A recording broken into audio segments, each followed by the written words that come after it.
Entonces, inaugurado el año académico 2021, vamos a dar paso a esta charla, a esta conferencia que se llama Administración Pública, Trabajo, Pandemia con Mirada de Mujer. Entonces, les presento a nuestra primera conferencista, que es la señora Elizabeth Guerrero Cariedes. Ella es coordinadora de los temas de género del Programa de Naciones Unidas para el Desarrollo en Chile. Es experta en género y políticas públicas, asistente social de la Universidad Tecnológica Metropolitana, magíster en Gobierno y Gerencia Pública por la Universidad de Chile y en Ciencias Políticas y Sociales de la Universidad Pompeu Fabra de Barcelona. Perdón si no lo pronuncié bien, no me manejo en el catalán. Ha sido docente e investigadora del Programa de Gerencia Social y Políticas Públicas de la Flaxo Chile y ha desarrollado diversos estudios y consultorías sobre género y políticas públicas con énfasis en las estrategias de transversalización de esta perspectiva, así como sobre ciudadanía y participación social de las mujeres. Elizabeth, te dejamos la palabra, 15 minutos, muchas gracias. Muchas gracias, Teresa. Quiero agradecer a la universidad por esta invitación a la Escuela de Administración Pública y Ciencia Política. Es un honor estar con todos ustedes, con todos y todas quienes están hoy, y en un momento tan importante como es la inauguración del año escolar, o el año académico, no escolar, el año académico, con toda la esperanza de que este sea un año mejor que el que pasó, distinto, y que, como planteaba Teresa, en algún momento podamos volver a la presencialidad, aunque no sea todo el tiempo, pero dejar un poco todo este ambiente de pandemia que estamos viviendo y sufriendo cada uno y cada una desde sus distintos espacios. Y justamente de eso de lo que les voy a conversar. Yo no hice una presentación con foco en la administración pública porque no es algo que en particular trabajemos en el PNUD, pero sí es una mirada respecto a cómo la pandemia ha impactado en las mujeres, y en ese sentido creo que es altamente importante desde la perspectiva de los y las administradores públicos, porque por dos miradas. Por una parte, porque son quienes tienen que responder frente a una crisis y por lo tanto entender la problemática y cómo esta impacta a las personas, responder, y luego van a ser actores claves en la recuperación. Y desde la otra perspectiva, porque también ustedes son trabajadores y trabajadoras afectados como el conjunto de los trabajadores y trabajadoras del país, por lo tanto, imagino que algunas de las cosas que voy a compartir se vinculan con las realidades que están viviendo, y otras posiblemente no, porque también depende mucho del tipo de relación laboral, contractual, estabilidades, y bueno, en general quienes están en el empleo público tienen una mayor estabilidad que la que tienen muchas, o mayor, un poco más de seguridad que la que tienen muchas de las personas que hoy día están perdiendo sus empleos o con muchas dificultades para mantenerlos, y más aún en este contexto que está siendo tan duro justamente en esta semana. Lo primero que me parece importante resaltar es que la pandemia no genera nuevas problemáticas. La pandemia profundiza nudos estructurales de la desigualdad. La pandemia nos llegó en una situación de desigualdad, y no voy a hablar de la desigualdad socioeconómica, que es otro gran tema, sino que voy a hablar particularmente de las desigualdades de género. De lo otro hay mucho que decir y podría hacerse en otro momento, pero hay nudos estructurales de la desigualdad de género que estaban muy asentados en nuestro país, en nuestra región, y que son las que marcan cómo esto afecta posteriormente principalmente a las mujeres, ¿no? Lo primero es la división sexual del trabajo, esta división que atribuye y que determina que los roles productivos son desempeñados principalmente por los hombres y los roles reproductivos por las mujeres. Y que aun cuando las mujeres ingresan al mundo laboral, y lo han hecho en los últimos años de manera cada vez más fuerte, siguen siendo las principales encargadas de los temas reproductivos y de cuidado. Ya vamos a ahondar un poquito más en eso. El segundo nudo estructural de la desigualdad es la concentración del poder. Las mujeres estamos fuera de los espacios de poder y toma de decisiones en general. Si bien ha habido avances y hoy día asistimos a un momento histórico con la posibilidad de tener una convención constituyente paritaria, eso no se da en todos los escenarios. Baste decir, por ejemplo, que al mismo tiempo que tenemos la elección constituyente, vamos a tener la elección de alcaldes y de gobernadores regionales, y ahí solo un 23% en el caso de los alcaldes y un 20 y algo % en el de los gobernadores regionales son candidatas mujeres. Por lo tanto, ya sabemos que la cantidad de electas va a ser muy poca, a diferencia de lo que vamos a tener con la convención. Entonces seguimos estando fuera de espacios de decisión que son claves, porque es donde se va a decidir, como les decía, cómo se enfrenta las decisiones que se han tomado hasta hoy día y también cómo nos recuperamos una vez que esta pandemia pase. Nos encuentra también en una desigualdad económica. Hay ciertas desigualdades y ahí las mujeres están en una posición de particular vulnerabilidad, ya vamos a hablar de lo que muestra un poco la evidencia, y luego tenemos un nudo que es importante, que son los patrones culturales patriarcales que siguen mirando a las mujeres en un rol muy conservador y, como les digo, aun cuando hayamos avanzado mucho en términos de inserción en el mercado laboral, se sigue pensando en esta idea de la mujer con roles muy marcados en lo doméstico, la madre, la esposa, la dueña de casa, y que por lo tanto en contextos de crisis es la que tiene que asumir con fuerza esos roles, y lo vemos en el cuidado de los niños, en el estudio, ¿no? En el cuidado de personas mayores. Entonces son elementos que ya estaban en nuestra sociedad y que con la pandemia se profundizan. Y también teníamos una situación previa que, como les digo, hoy día se ve agravada, pero que nos surge con la pandemia. ¿Qué es lo que teníamos? Primero, que en los hogares pobres hay una sobrerepresentación de mujeres. Los hogares de menores recursos, los hogares más pobres que están dentro de la línea, bajo la línea de la pobreza, son hogares con mayor jefatura de hogar de mujeres que los hogares no pobres. Muchas mujeres que se emplean en la informalidad, mucho más que los hombres, ¿no? A nivel regional, un 90% de los hombres están en empleos formales y solo un 67% de las mujeres. Por lo tanto, la mayor parte de la informalidad está compuesta, o los empleos informales están ocupados por mujeres. También las mujeres encontraban barreras de acceso a servicios financieros, créditos, la banca, lo que se ha visto con fuerza hoy día, cuando estamos hablando de la posibilidad de hacer pagos por plataforma, y cuando una persona no tiene una tarjeta de crédito, toda la idea del pago por plataforma y lo que conlleva aquello es un eufemismo, porque en realidad vemos luego la fila de las personas que tienen que ir presencialmente a cambiar el cheque, a buscar muchas cosas que hemos visto en estos meses. Las mujeres también en nuestro país y en la región estaban, si bien estaban insertas en la fuerza laboral, seguíamos siendo muy pocas. Piensen que Chile estaba incluso por debajo del promedio de América Latina. Nosotros apenas estábamos llegando recién al 50% de participación laboral femenina. Y aquí algo que es importante recordar y tener en cuenta es que esto no afecta por igual a todas las mujeres. ¿Qué es lo que pasa? Las mujeres de mayores niveles educativos y mayores niveles económicos se emplean igual que en los países nórdicos. Tenemos ahí una tasa de participación laboral femenina como del 70%. El problema mayor lo sufren las mujeres que luego son las más afectadas hoy día por la pandemia, las mujeres de menores ingresos, porque ellas se emplean en tasas muy bajas y que podrían compararse con países como por ejemplo Turquía, ¿no? Entonces, en algunos segmentos nosotros estamos muy bien, pero en otros segmentos todavía tenemos unas diferencias, unas distancias muy fuertes respecto a lo que son los avances globales y los avances a nivel regional. Nos encuentra también con una fuerte segregación ocupacional. Las mujeres se emplean principalmente en el sector de comercio, servicios, turismo, empleo doméstico, y que son justamente parte importante de los sectores más afectados por la pandemia, donde es más difícil recuperarse, ¿no? Donde es más lentamente está haciendo y va a hacer la recuperación. Se concentran además en sectores de baja calificación. Y un tema que ya he comentado es la responsabilidad casi exclusiva de los cuidados. Nosotros ya teníamos, no sé si ustedes lo vieron alguna vez, la encuesta de uso del tiempo que tenemos. Ha habido solo una en Chile, la del 2015, antes había una en la región metropolitana y se iba a hacer la segunda, pero vino la pandemia, pero está ahí, estaba saliendo del horno para aplicarse, y la encuesta de uso del tiempo ya mostró que las mujeres dedican muchas más horas que los hombres a las tareas de cuidado y las tareas domésticas, trabajen o no trabajen remuneradamente. Y los hombres dedican muy pocas horas a las tareas domésticas y de cuidado, trabajen o no trabajen remuneradamente. O sea, no es que porque ellas están en la casa dedican más tiempo, sino que aún las que trabajan fuera del hogar siguen dedicando muchas más horas que los hombres que trabajan fuera del hogar, y también de los hombres que están en el empleo, ¿no? Las mujeres siguen siendo las responsables casi exclusivas.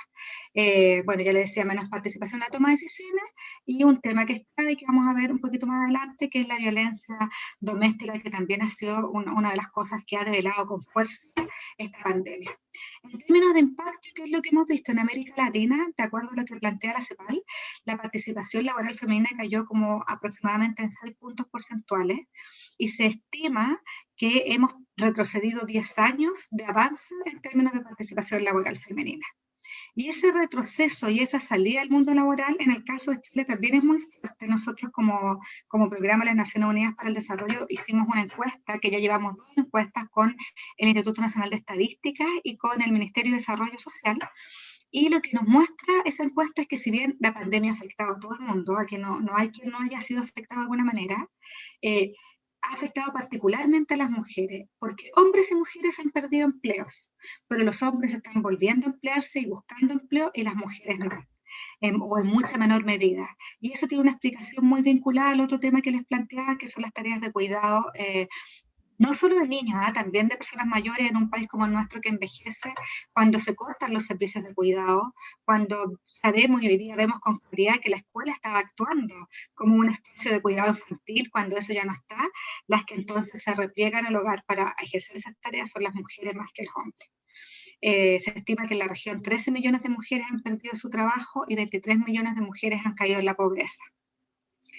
Les decía, los sectores más afectados por la pandemia son el comercio, turismo, trabajo doméstico, áreas donde se concentra muy fuertemente el empleo de las mujeres, además de la informalidad. Hay una fuerte desprotección de las trabajadoras domésticas, eso lo vimos, no sé si recuerdan, mayo del año pasado, una fuerte demanda a las trabajadoras de casa particular porque hubiese medidas específicas hacia su sector que nunca hubo, y que son fuertemente afectadas porque ellas trabajan o se exponían al ir a hogares y por lo tanto tener que vincularse con otras personas, o simplemente perdieron sus empleos porque no aplicaban a muchos de los beneficios que se estaban, o de los apoyos, más que beneficios, de los apoyos que se estaban otorgando. También tenemos las barreras de acceso al trabajo remoto. Por el tipo de empleos que desarrollan las mujeres, tienen más barreras de acceso a trabajo remoto. En esto quizás quienes están en la administración pública es un poco distinto, excepto aquellas personas que son las que tienen que desarrollar un trabajo de relación con las personas, con los usuarios, con las usuarias, pero en general las mujeres, sobre todo las de menores recursos, tienen muchas dificultades para el trabajo remoto por el tipo de empleo y también por las posibilidades de conexión y acceso. Y ya les decía, se ha exacerbado la carga de trabajo doméstico no remunerado. En esto hay estudios de ONU Mujeres sacados recientemente con el Ministerio de la Mujer y mostraban una vez más lo que ya sabíamos, ¿no? Que las mujeres están asumiendo principalmente este costo y que no ha cambiado. O sea, lo que ya era una brecha antes en términos de distribución del tiempo se mantuvo y se exacerbó con la pandemia. También había un impacto importante en la salud, y hay que recordar que las mujeres son de las más expuestas a los servicios de salud, porque la mayor parte del personal médico son mujeres, tanto médicos, que son en la región aproximadamente el 50%, como el personal de enfermería, que son el 80% de mujeres, ¿no? Una carrera principalmente femenina. Entonces ahí tenemos a un porcentaje importante de mujeres trabajadoras del sector público altamente expuestas a ser contagiadas por el coronavirus. La sobrecarga de responsabilidades de trabajo productivo y reproductivo de las mujeres tiene también un impacto en la salud física y mental muy fuerte, porque no solo están viviendo este momento de incertidumbre que estamos viviendo todos y todas, pérdidas de empleos, pérdidas de ingresos, sino además la responsabilidad del cuidado, el aumento de las horas de trabajo. Un estudio del Grupo Milenio de la Universidad Católica mostraba que las mujeres reportan sentir más agobio, menos concentración y más pérdida de sueño que los hombres, y teníamos ya anteriormente datos que mostraban que 5 mujeres por cada 1 hombre sufren depresión en el país, y en este contexto eso se ha agudizado, ¿no? Tener que estar permanentemente balanceando todos los ámbitos, y ahora además cocinando en el Zoom, aquellas que pueden hacer teletrabajo, ¿no? Cumpliendo con todas las tareas, cuidando a los niños, que se conecta al computador, etcétera, va generando un detrimento en la salud mental. Y tenemos también, ya les decía, el impacto respecto de la violencia intrafamiliar. Este es algo que nosotros advertimos desde el principio, porque ya otras crisis como la del ébola u otras situaciones críticas que se habían vivido a nivel mundial mostraban cómo en situaciones de crisis la violencia intrafamiliar se agudiza. Y tenemos que casi el 12% de las mujeres entre 15 y 49 años de la región de América Latina y el Caribe experimentaron o han experimentado situaciones de violencia doméstica en los últimos 12 años, perdón, en los últimos 12 meses, pero bueno, en el recurso de los años se mantiene o aumenta, nunca decrece. Y para el caso de Chile tenemos datos contundentes porque es una problemática difícil de medir.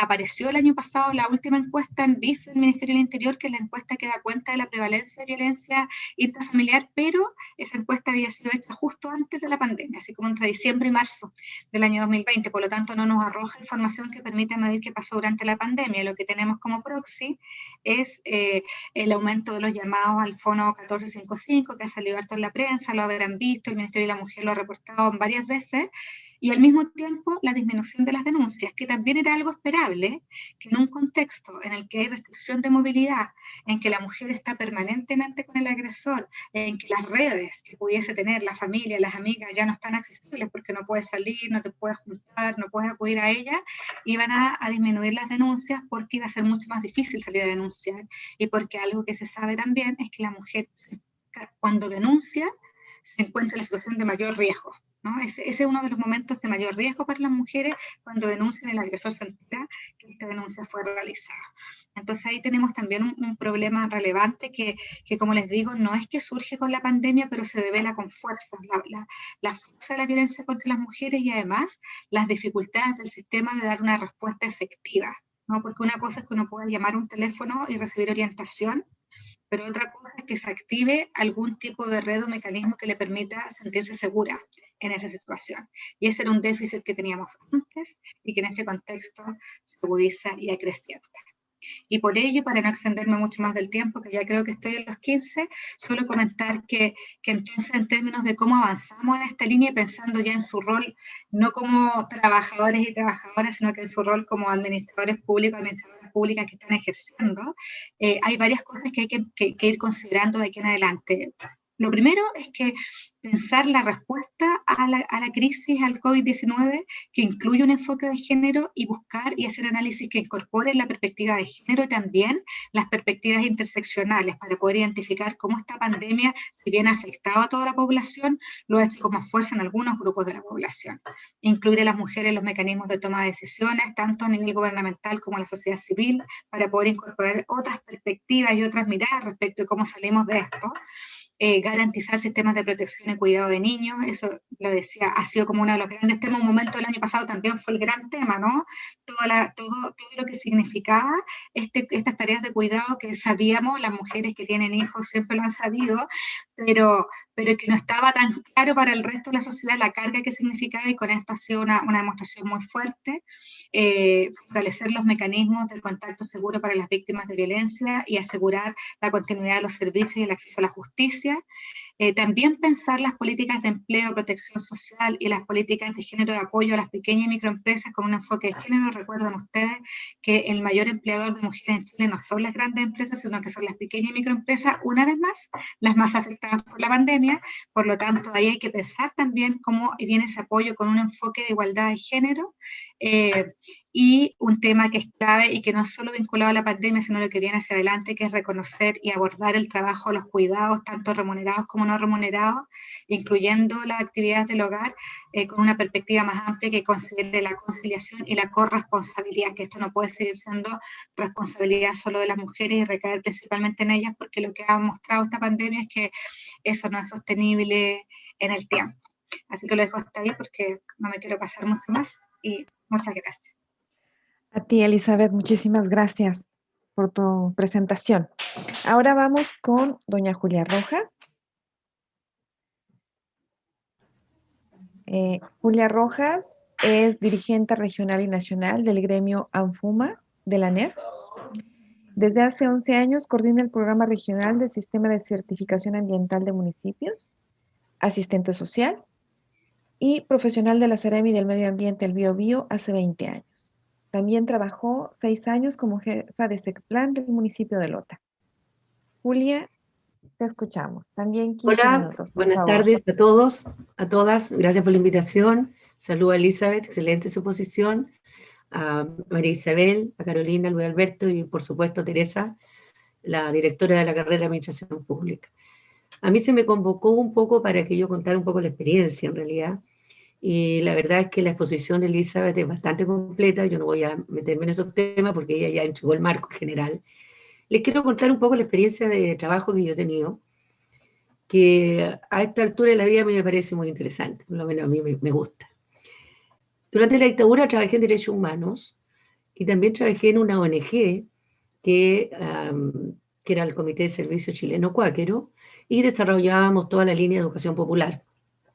Y en esa línea nosotros trabajábamos mucho con organizaciones de mujeres, de jóvenes pobladores, con sindicatos, con una serie de actores sociales que en ese tiempo estaban a bastante mal traer, como ustedes entenderán, y promovíamos la educación popular en el entendido de que el conocimiento de las personas existe y que no viene desde arriba, ni viene en un frasco, ni puede ser entregado y recibido, sino construido.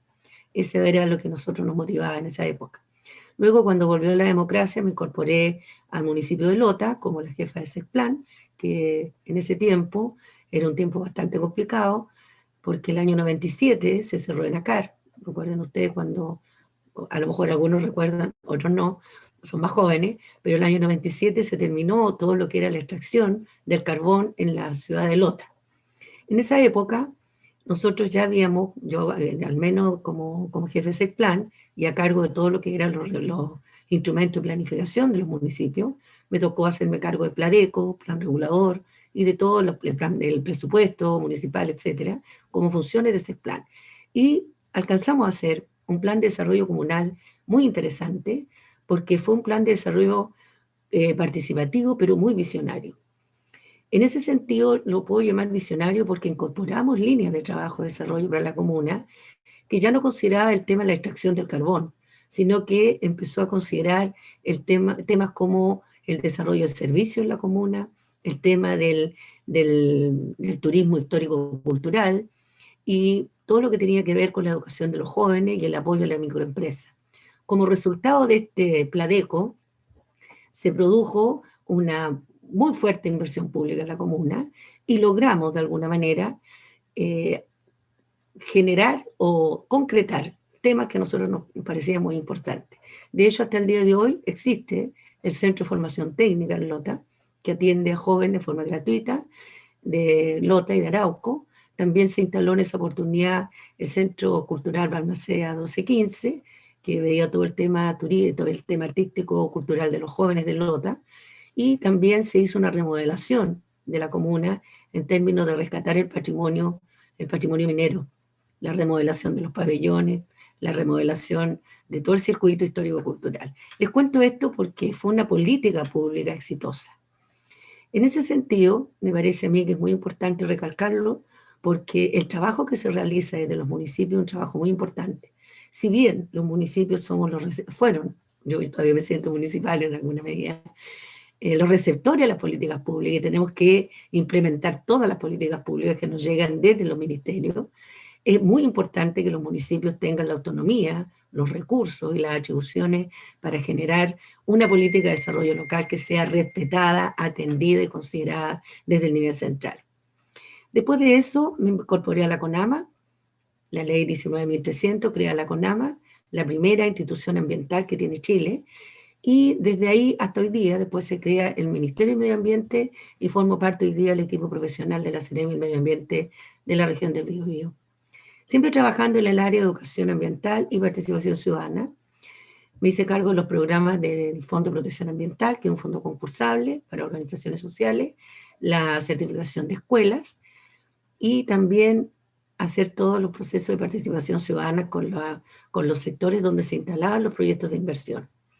El año 2010, cuando se crea el ministerio, las funciones del ministerio se desagregan y hoy día tenemos la Seremi en todas las regiones, los servicios de evaluación ambiental en todas las regiones, superintendencias y también tenemos los tribunales ambientales.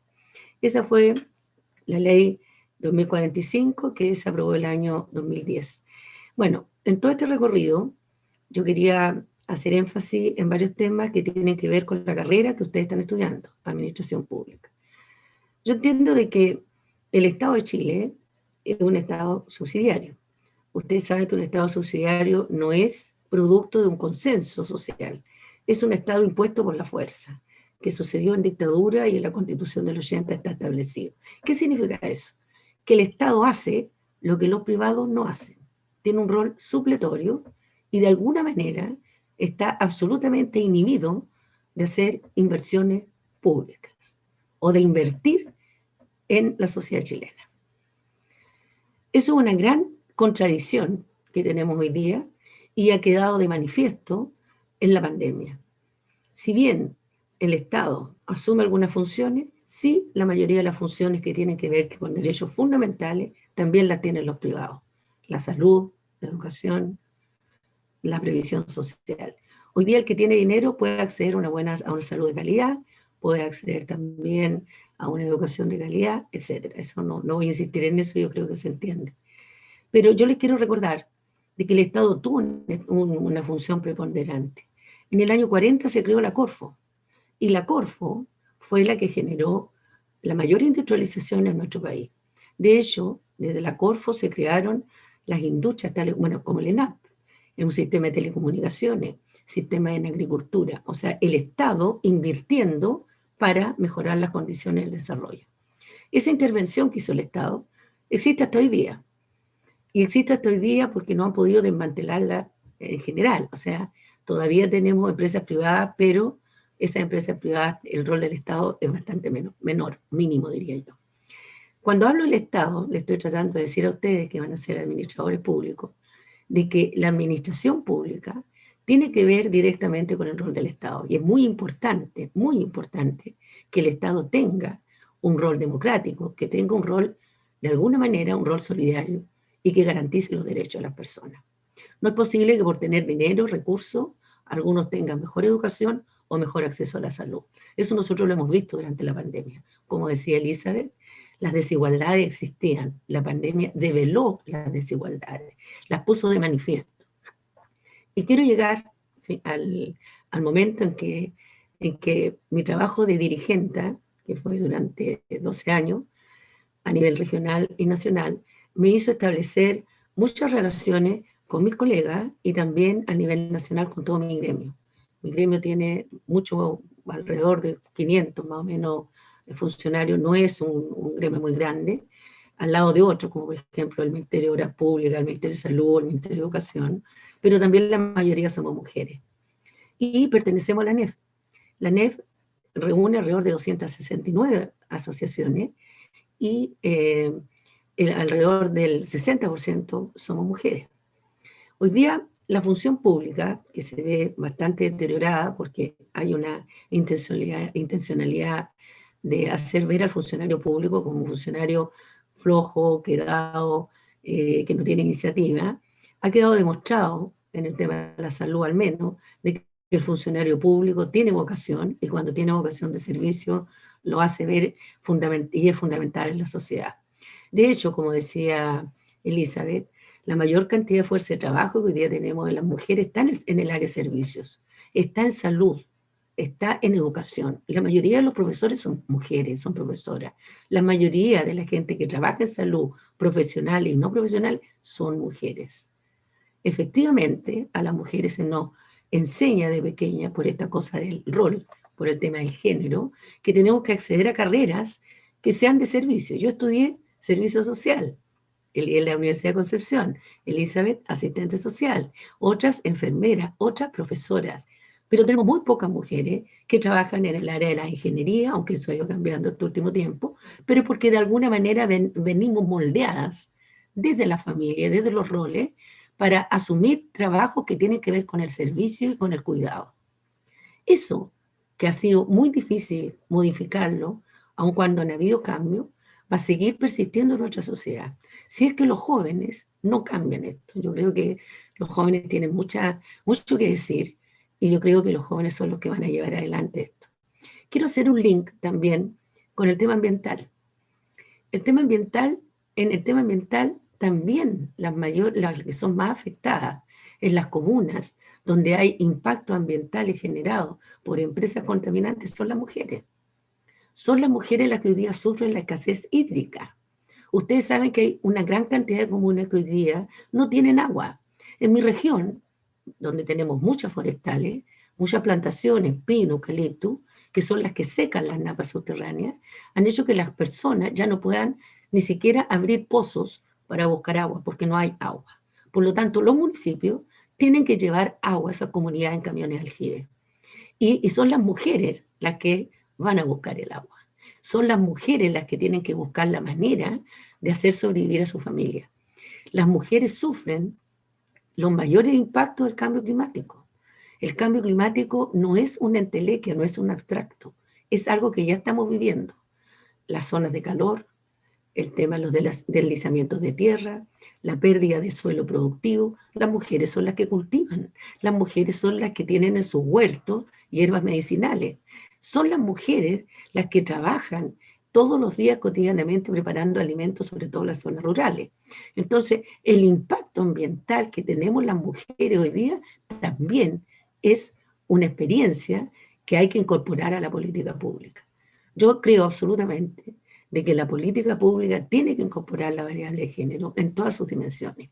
O sea, no es solamente decir, hagámoslo con una mirada femenina, veamos esto desde acá. No, somos mayor de la mitad de la población, somos más que eso. Entonces, no es la mirada nuestra la que debe estar, tiene que estar incorporada como variable específica en cada política pública. Cuando hagamos un camino, cuando establezcamos un paradero de micro, tenemos que ver qué cantidad de iluminación existe, porque las mujeres somos atacadas. Las mujeres siempre estamos con un nivel de inseguridad muy grande. Esta inseguridad, como decía Elizabeth delante, que se manifiesta en la violencia doméstica, en la violencia intrafamiliar, se ha acrecentado en pandemia y yo diría que se ha duplicado, triplicado con las cuarentenas. Tener a una mujer que ha sido agredida y tenerla en cuarentenada con su agresor es lo peor que puede sucederle a una mujer. Romper esa cadena, como decía Elizabeth, de los contactos, de la red que uno tiene de apoyo, es muy, muy terrible y muy pesado. La salud mental, obviamente que está afectada. ¿Y quiénes son las más afectadas? Las mujeres. El teletrabajo también nos afecta. Yo estoy con teletrabajo, pero tengo que preocuparme de hacer todo lo que tengo que hacer en la casa. Que tengo que lavar la loza, que tengo que lavar la ropa, que tengo que preparar almuerzo. No tengo niños chicos, pero las que tienen niños chicos tienen que hacer tareas. No en todas las casas hay 4 computadores para todos los niños. La brecha digital nuevamente nos afecta. Nuestros empleadores, y en este caso el Estado, nos mandó a teletrabajo y nos dijo, arréglensela a ustedes. Si usted tiene un computador, descuelgue. Si no, cómpreselo. Si tiene internet, si no, instálese con internet. Usted vea cómo se las arregla. El teletrabajo vino de una manera abrupta y nos tomó a todos los funcionarios públicos como una gran sorpresa. Esto no llegó para quedarse. El teletrabajo debe ser siempre una opción, no tiene que ser una obligación. Yo puedo optar a estar en teletrabajo si yo creo que a mí me sirve y puedo conversar con mi empleador, pero si yo no quiero estar haciendo teletrabajo, puedo estar presencial. Y el Estado me tiene que cubrir estando en mi casa o estando en mi lugar de trabajo. Pero para un retorno a las funciones, como dice la NED, tiene que ser un retorno seguro. No podemos exponer hoy día, de hecho ya tenemos muchos casos en muchos municipios de mucho personal afectado por el COVID y la mayoría de ellas son mujeres. Y la mayoría de ellas trabajan en las DIDECO, en las Direcciones de Desarrollo Comunitario. Tienen que hacer reparto de alimentos, tienen que hacer las trazabilidades en algunos casos, tienen que entregar todas las cajas que se le ocurrió al gobierno que había que entregar. Tuvieron que ellas salir a entregar todo eso y se contagiaron. Tenemos mucha gente contagiada en los municipios. Yo trabajo con 26 municipios de mi región, son 33 comunas en total, y estoy en contacto permanente con esos 26 municipios. He hecho mucho de menos mi trabajo presencial, creo que el contacto y el estar junto y mirarse a la cara es muy importante, y también creo que si alguna vez vamos a volver a un trabajo presencial, tiene que ser con las condiciones de seguridad básicas que exige las Naciones Unidas. Sobre el trabajo que uno realiza en el tema gremial, yo quisiera decirle a los a los futuros administradores públicos que sí ellos pueden desempeñarse en todos los ámbitos, en el ámbito privado, en el ámbito público, también apoyando a los partidos políticos, es un trabajo fundamental. Y en ese sentido, recordarles que los trabajadores públicos no estamos en jauja. Muchos dicen, no, tú eres funcionario público, estás, pero muy bien, eres un privilegiado. Los sistemas de contrato de la administración pública son muy complicados. Un mínimo de los funcionarios públicos está de planta. Una gran mayoría contrata y honorarios. Los contratas, en mi caso, nos renuevan el contrato año a año. Pueden despedirnos en cualquier minuto y nos vamos sin indemnización, cero. Cero, cero. Nosotros no tenemos nuestro trabajo ni una estabilidad asegurada en la función pública. Recordarles que el Estado tiene la obligación de velar porque las políticas públicas sean equitativas y que sean democráticas, y que el funcionario público merece respeto. No somos botín de gobiernos, somos funcionarios del Estado de Chile. No podemos ser cambiados porque cambió un gobierno, porque llegó un presidente o una presidenta o quien sea, que no le parece que la no sé cuánto esté en un cargo de jefatura, aunque le esté haciendo bien. No importa, pero no es de su partido. No me parece, no estoy de acuerdo. Si bien puedo ser militante, pero no estoy de acuerdo con esa práctica. Me parece que es absolutamente injusta y degrada la función pública. Y yo creo que la función pública tiene que ser relevada al nivel de que el Estado de Chile tiene un aparato para hacer el bien común. Y los funcionarios públicos estamos destinados a eso. No sé cómo estoy en el tiempo, no tengo la menor idea. Ya estamos en tiempo, Julia. Estamos en tiempo, entonces, bueno, Muchísimas agradecer gracias. la oportunidad y decirle a los futuros administradores públicos, o incluso a los que ya están trabajando, que la función pública es una función pública que tiene que ser reconocida, como reconocemos hoy día a todos los funcionarios de salud que están exponiendo sus vidas por el tema de la pandemia. Gracias. Gracias a ti, Julia. Ahora, Caro y María Isabel las voy a presentar. Tienen, ojalá, menos de 5 minutos tome cada una para sus comentarios. Bueno, presento a Carolina. Carolina Seguel es administradora pública con mención en ciencia política de la Universidad Miguel de Cervantes y ella es fiscalizadora de terreno en la Inspección del Trabajo de Santiago Norte. Adelante, Carolina, por favor. Gracias. Bueno, primero quiero dar las gracias a la escuela, a mi escuela, a la profesora Teresa, al profesor Daniel, ¿cierto? A todos los profesores que están. Saludar a las expositoras, a la señora Isabel Guerrero y a la señora Julia Rojas, y dar un saludo cariñoso a mis compañeros que llevan más de un año sin verlo, a pesar de que ya salí, pero es como un tiempo fantasma, ¿cierto? Todo lo que pasó el año pasado. A mí me pidieron que comentara las palabras de las expositoras y comentar las palabras de personas tan expertas es como un poco pretencioso, siento yo de mi parte, ¿cierto? Comentar lo que ellas dicen, lo que ellas han dicho. Entonces, siento que quizás podría aportar un poco también, más allá de referirme a lo que ellas también han explicado, es hablar un poco de las experiencias que hay en el servicio público desde el lado de donde estoy yo, que es un poco más especializado en el trabajo, ¿cierto? Siendo fiscalizadora de terreno. Partir diciendo que me parece que luego de tantos años de luchas y de querer conquistar derechos y de tener algunos entre medio camino, otros muy avanzados y que todos los celebramos porque además y los conmemoramos por lo difícil que ha sido, ¿cierto? Parece que a pesar de todo eso, igual somos vistas aún como extensiones o como partes del hombre, ¿cierto? Siento que la estructura social está hecha desde la mirada del hombre, por tanto, es difícil para la sociedad el poder pensar este entramado de una forma distinta. La mirada de la mujer pareciera ser que es como la misma que las del hombre, y no es así. Somos personas distintas, con visiones, con miradas del mundo distintas y con formas de actuar sobre estas realidades distintas. Y como decía, ¿cierto? Elizabeth, esta pandemia ha venido a demostrar una profunda desigualdad que hay entre tantas otras con el género, con las diferencias que hay entre hombres y mujeres. La pandemia ha puesto de manifiesto estas diferencias, sobre todo con lo que yo quisiera hablar un poquito más, que es el teletrabajo. el teletrabajo que una colega y amiga mía definió como nueva forma de maltrato desde las tecnologías. Creo que es súper acertada esa forma de ella de referirse a lo que es el teletrabajo. Siento yo que es una forma de maltrato, es una especie de una explotación. Y yo estaba leyendo además un escritor en el diario El País de Byung-Chul Han, no sé si lo dije bien, ¿cierto? Un filósofo, Sí. ¿sí? Él, que hablaba además de la autoexplotación. Y me hizo clic referente a lo que íbamos a ver hoy día, porque sea cierto. Él hablaba de la sociedad neoliberal, ¿cierto? Que nos explotaba y nos obligaba a venir a rendir, rendir, rendir. Pero por otro lado estamos nosotros que nos autoexplotamos y que nos autoexigimos y queremos que esto funcione. Y las mujeres en esto somos como un poco pioneras, ¿cierto? En querer demostrar a quién le queremos demostrar que somos capaces, si somos capaces.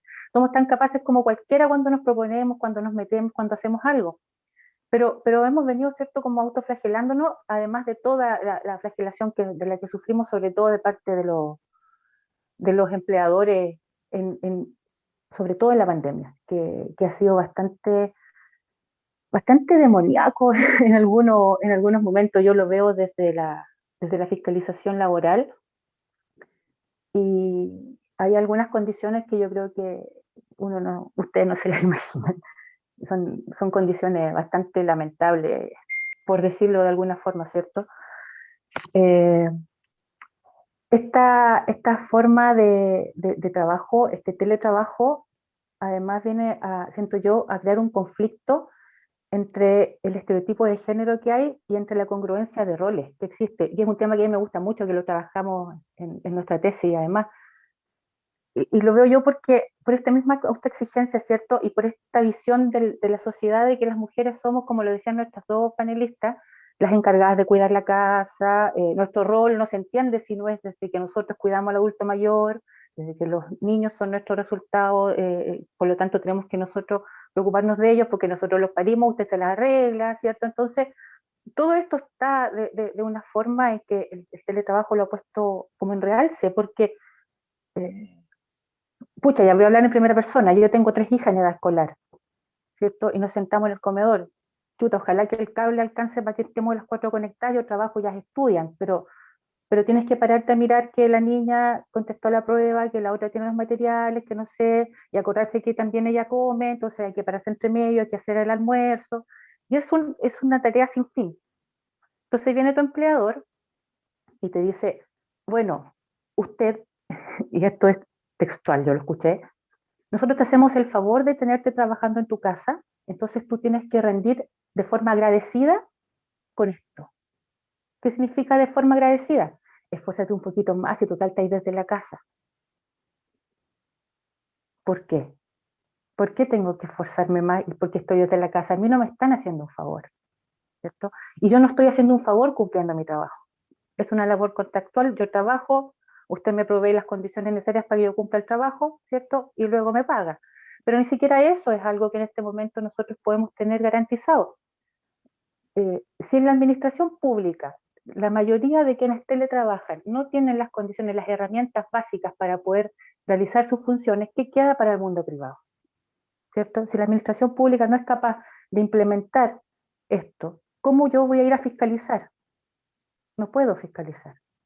Entonces, acá resulta que se habló por varios años del teletrabajo, desde antes de la pandemia se venía hablando del teletrabajo y todo así como muy fanáticos de que era la solución, y de repente se refiere al teletrabajo, lo tenemos encima y resulta que no era la panacea.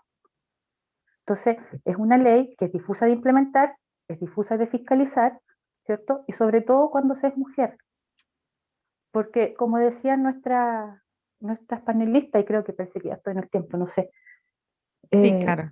Sí, aquí lo que hay que hacer es crear políticas públicas que tengan enfoque de género. Porque el mundo no es solo hombres, el mundo no es solo mujeres, el mundo es hombres y mujeres. Y necesitamos, ¿cierto?, ver cómo yo funciono en esto, cómo yo puedo realizar el mejor trabajo, pero además cuidándome a mí. Y siento que nosotros como administradores públicos y los compañeros que están próximos a salir y los que les queda un poco más, enfocarse en eso, en que podemos marcar una diferencia, espero, en hacer políticas públicas y en fiscalizar que funcionen y en reestructurar y en mejorar para que nuestra sociedad, ¿cierto?, vaya siendo una sociedad comunitaria y que funcione en su conjunto. Muchas gracias. Caro, muchas gracias a ti. María Isabel, por favor, también 5 minutitos. Buenas tardes, me uno a los saludos que dijo mi gran amiga Carolina Seguela, a todos ustedes. Estoy feliz de estar acá y haber aceptado esta invitación. Teresa me pidió que yo hablara desde la base de mi propia experiencia. Yo pasé 10 años buscando trabajo y que me cerraron una y 1000 veces las puertas por tener hijos. Porque era muy chico, hoy en día tengo 4. Y voy a cumplir 3 años trabajando en un municipio, donde se me abrió las puertas y empecé a ver un mundo que yo la verdad sabía, pero de cierta forma ignoraba. Este es el 5º semestre que estoy estudiando administración pública. Lo tengo escrito para no desviarme mucho. Soy casada con 4 hijos de distintas edades diferentes, 18, 15, 10 y 5 años, que han sido los que más me han alentado en poder estudiar esta carrera, que partía, yo me metía a ciencias políticas y después entendí dentro de mi ser disperso que me había metido en administración pública con mención en ciencias políticas y me enamoré de la carrera. Me enamoré hasta por el último hueso del cuerpo de la carrera, sin saber que tenía una vocación social en el administrado público y que mi trabajo ejerce en la administración pública. Mis hijos, mi marido son las personas que más me han apoyado, sobre todo en tiempos de pandemia. Pero yo tengo un tema de sordera. Yo cuando entré el primer día de clase me acuerdo que estaba Teresa hablando y yo levanté la mano y dije, ¿sabes qué? Yo soy sorda. Yo tengo un nivel de sordera y de hecho uso 2 audífonos, aparatos de audífonos, que en ese tiempo no usaba. Y resulta de que uno de mis rollos como mujer, una era tener 4 hijos para echar a trabajar, la otra es trabajar y estudiar al mismo tiempo. Me van a poder ser capaz de aceptar con las preguntas del profesor. No lo escuché, me lo podía repetir de nuevo. ¿Qué dijo el profesor?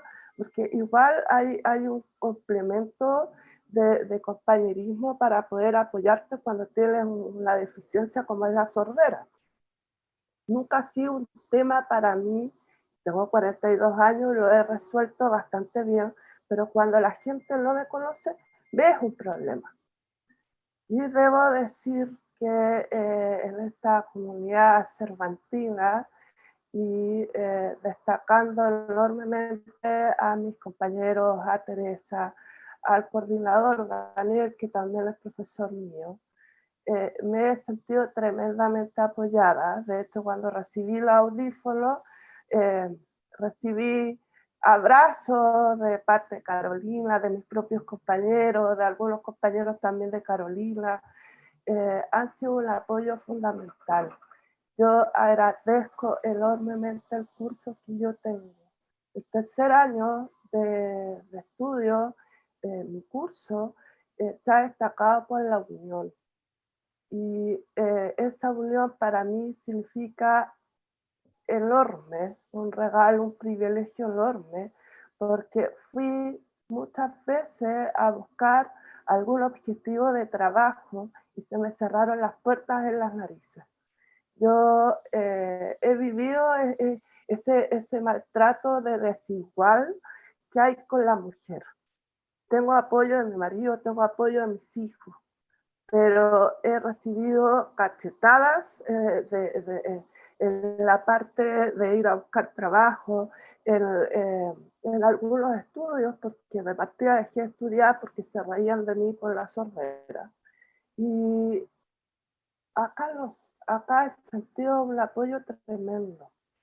frente a eso yo estoy realmente, me siento privilegiada del compañerismo que tengo con mis compañeros, que sé que ellos también opinan lo mismo porque somos muy compañeros, nos apoyamos sobre todo en tiempos de pandemia, que ha habido mucho teletrabajo que sobresale de las horas que uno va presencial, y nos hemos tenido que unir lo presencial, pero sí a través de lo virtual, y aprender juntos esta nueva etapa de estudio.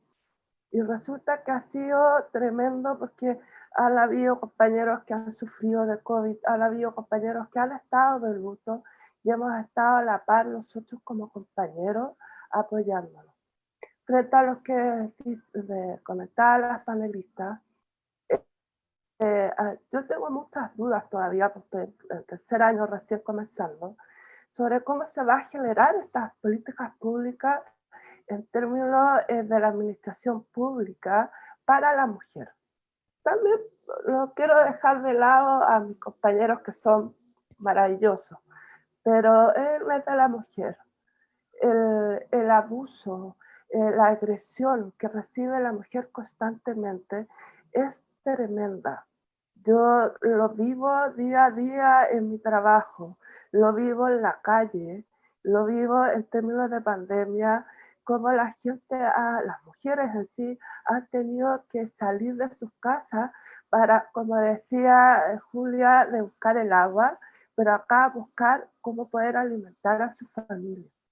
Porque acá se demostró en la pandemia que la pobreza está disfrazada a través de las tarjetas de crédito, y las mujeres al final y al cabo han demostrado ser el pilar del sustento de cada hogar. O sea, por lo menos en la mayoría, yo lo he visto acá, yo soy recoletana y me ha tocado ir o buscar algunos medios para que las mujeres puedan sustentarse.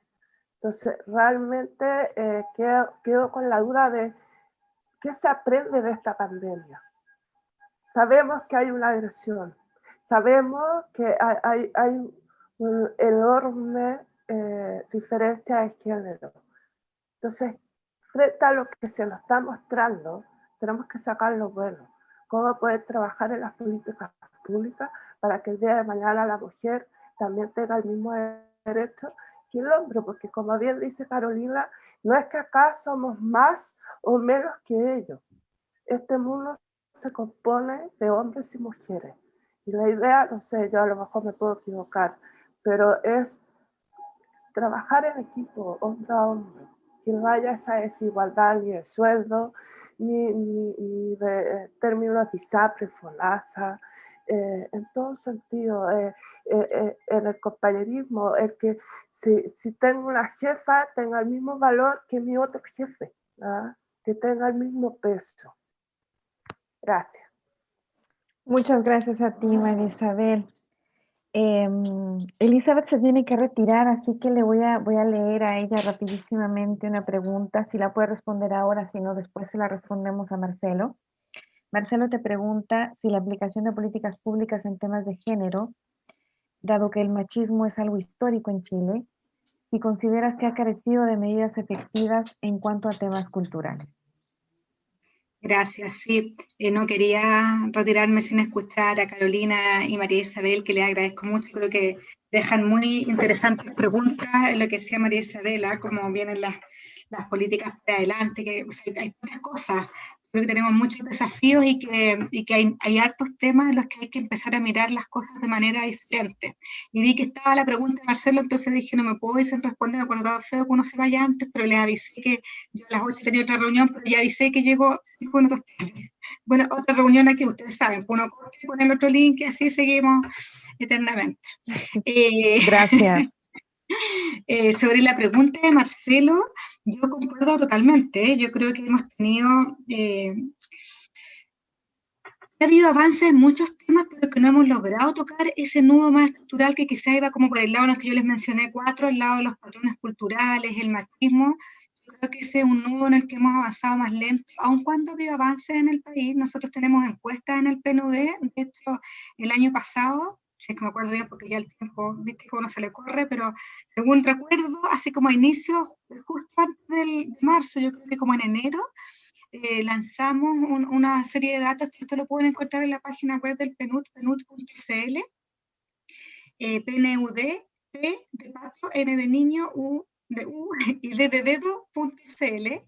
Ahí pueden encontrar nuestro estudio y tenemos una mirada de cómo han ido cambiando las construcciones culturales respecto a ser hombre y ser mujer. Y ha habido cambios, pero permanece todavía un porcentaje muy importante de la sociedad que tiene una mirada muy tradicional y machista, en que creen o que su concepción es que la mujer debiese estar en la casa cuidando a los niños y que si trabaja debiese hacerlo solo, sí, no tiene niños, ¿no? Como que eso todavía permanece, y creo que hemos carecido de políticas públicas en ese sentido, y que son políticas que no van solo por el lado de educación, aunque por supuesto que sí, hay uno quisiera poner como la mayor cantidad de los esfuerzos, y eso es algo que se viene discutiendo en el país desde el año 91, cuando se crea el Servicio Nacional de la Mujer primero, que hoy día es ministerio, cuando empiezan a implementarse políticas de igualdad de género. Desde entonces ha habido conversaciones con los ministerios de educación que han ido pasando sin llegar a mayor puerto. Ha habido cambios en planes de estudio, acuérdense los libros, cómo han ido cambiando, pero no es suficiente para tener una discusión, una reflexión, un cambio en la mirada. Pero además no ha habido políticas públicas que involucren a otros actores, porque la socialización no se da solo por la educación formal, sino que se da en la familia, se dan los contextos, los medios de comunicación son fundamentales, y ahí vemos cómo todavía persisten patrones bien tradicionales, aunque hay cambios. No sé si han visto, siempre el aviso de músculo, ¿viste el músculo para los que tienen cable? Yo veo más cable que televisión abierta, y no que compartimos las tareas, que este no es tu trabajo, nuestro trabajo. Como que haya faltado, sí, también desde los medios de comunicación ir poniendo el tema. A mí me parece que con el estallido social, como que cambió un poco la parrilla programática, no tanto, pero en un momento cambió. Por ejemplo, a mí me invitaron a un matinal y yo decía, yo empecé a trabajar el año 94, yo decía, en esa época, en los 90, era impensable que uno le invitaran a nada, ni columna en el diario, ni nada. O sea, el género no era nada, como para, y de repente te invitan a hablar de este tema, y de repente quieren que uno reflexione más. Creo que hay una apertura, pero que no ha habido políticas públicas claras, y además que tienen que ser integrales. Entonces, que miren, como te digo, no solo a la educación formal, que sí, pero también al mundo del trabajo, también en términos de los mensajes que el público envía de manera transversal, ¿no? O sea, no sé si se acuerdan, que pasaron tantas cosas el 2020, pero no sé si se acuerdan un par de videos que un par de ministerios sacaron y bajaron al día siguiente. Me acuerdo perfecto de uno, no sé si se acuerdan, que era que llegaban el papá a la casa, que venía con todas las cosas del teletrabajo, y la papá como que lo limpiaba, y era así como, niños no molesten, que el papá va a trabajar en la casa. Duró un día en redes sociales. Pero como desde el servicio público la concepción era, el hombre es el que vuelve a la casa a trabajar y la familia se tiene que acomodar, ¿no? Creo que hay mucho todavía que trabajar, y creo que ese ha sido un ámbito menos explorado. Y también que se sabe menos respecto a cómo se hace. O sea, creo que tampoco es tan fácil pensar que hay tanta herramienta, hay que ser más creativo, hay que pensar más, y lo que sí es algo que nosotros hemos visto es que, si bien se va dando el cambio cultural, no es solo espontáneo. O sea, esto no va a pasar solo porque las generaciones más jóvenes vayan que se pongan más viejas, porque los jóvenes son muy igualitarios. Cuando son jóvenes no tienen familia ni responsabilidades familiares, quiero decir, pero lo que muestra evidencia es que cuando se casan y empiezan a trabajar rápidamente, vuelven a patrones culturales súper tradicionales.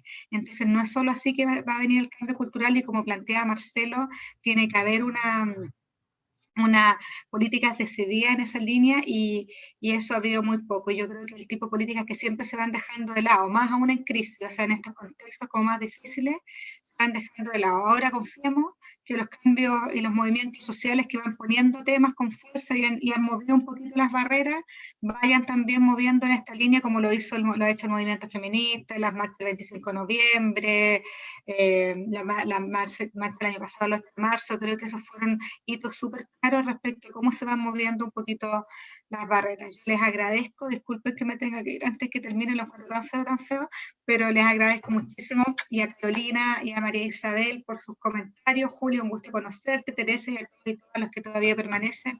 Muchas gracias por esta oportunidad. Chao. Gracias, Gracias. Elizabeth, que te vaya muy bien. Bueno, tenemos algunos comentarios de los participantes. Los voy a leer. Juan Luis González nos dice que él es un exalumno nuestro, pero qué buenas exposiciones. Al principio pensé que iba por el lado muy feminista. Sin embargo, debo decir que me llevo una grata sorpresa de las expositoras. Como hombre, las aplaudo. En verdad, sus exposiciones me tocan. Muchísimas gracias, Juan Luis. Gracias. También tenemos un saludo de nuestro vicerrector. Se tuvo que retirar, pero dejó antes un mensaje. Felicitar a las expositoras, al equipo de la Escuela de Ciencia Política y Administración Pública por esta actividad que constituye una gran oportunidad de reflexión y aprendizaje para todas y todos nosotros y nosotras. Este hito es un excelente inicio de año académico que nos hace prever muy buenos resultados de esta escuela, sus estudiantes y docentes y para la OMS en general. Felicitaciones al equipo organizador que cuenta con egresados, estudiantes, profesores. No puedo dejar de nombrar al coordinador académico, don Daniel Santibáñez. Nos felicita y nos agradece. Tenemos un último mensaje. Me parece que es una pregunta de una estudiante, Pili Mallea. ¿Cómo la concepción del Estado y la réplica del rol de ciudadano en las mujeres desde una perspectiva económica ha limitado el cambio cultural en pos de la igualdad de género? ¡Uy! Tremenda pregunta. ¿Cómo la estructura inhibe el cambio cultural? Julia, no sé si quieras responder. Y Ya, con ¿me esto la repite? cerraríamos. ¿Me la repites, por favor? ¿Cómo la ¿Me la lees? concepción del ¿Cómo? ¿Sí? ¿Cómo la concepción del Estado y la réplica del rol de cuidado de las mujeres desde una perspectiva económica, o sea, el cuidado tiene un rol económico, la reproducción social, ha limitado el cambio cultural en pos de la igualdad de género? Ya, ok, sí. Sí, yo creo que no te podría decir que es primero el huevo o la gallina en realidad. El Estado surge de un acuerdo social de todos los ciudadanos y es el reflejo en alguna medida de lo que es una sociedad. Ahora, depende cómo se establezca ese rol. Por eso yo les contaba delante de que el rol subsidiario del Estado, que fue impuesto por la fuerza, y que establece que el Estado tiene que solamente asumir tareas que los privados no las asumen, ese rol del Estado no es un acuerdo social. Ese rol fue impuesto. Por lo tanto, si nosotros tenemos un acuerdo social y transformamos el rol del Estado y lo transformamos por un rol democrático, un rol solidario, donde se establezcan derechos, es posible ahí y desde ahí trabajar algunas perspectivas y algunas ideas que se vayan transformando finalmente en política pública. Pero si una política pública en esta situación me dice a mí que el Estado es subsidiario, la política pública va a ser subsidiaria. La política pública va a focalizar, va a ser centralizada. O sea, el rol del Estado es muy importante. Nosotros lo podemos discutir conceptualmente, pero nosotros lo vivimos todos los días. Este rol de cuidado que tenemos que asumir las mujeres es porque el Estado no asume ese rol. ¿Por qué las mujeres tenemos que asumir el cuidado de nuestros adultos mayores? ¿Por qué? Si yo me pregunto, ¿por qué las mujeres? ¿Por qué no los hombres? Es porque a las mujeres se les recarga el cuidado de los menores y de los mayores. Pero es que no hay redes ni hay una política pública de cuidado de los adultos mayores como hay en otros países. A los adultos mayores que tienen pensiones bastante miserables, ustedes comprenderán, de todas maneras, los adultos mayores requieren cuidado. Pero ese cuidado debería ser remunerado. En otros países es remunerado. Entonces, tú me dices, ¿cómo vamos a ir mejorando? Sí, podemos ir mejorando. Yo soy una optimista eterna, yo creo que podemos mejorarlo. Y de hecho, tengo mucha esperanza y creo que es muy factible de que logremos revertir este rol subsidiario del Estado y que logremos un acuerdo y que establezcamos un acuerdo social en donde los derechos estén asegurados. O sea, que no por ser viejo tú tienes que estar a cargo de otra gente, porque con tu jubilación tú pudieras tener tú mismo la manera de cuidarte. Hoy día eso no sucede.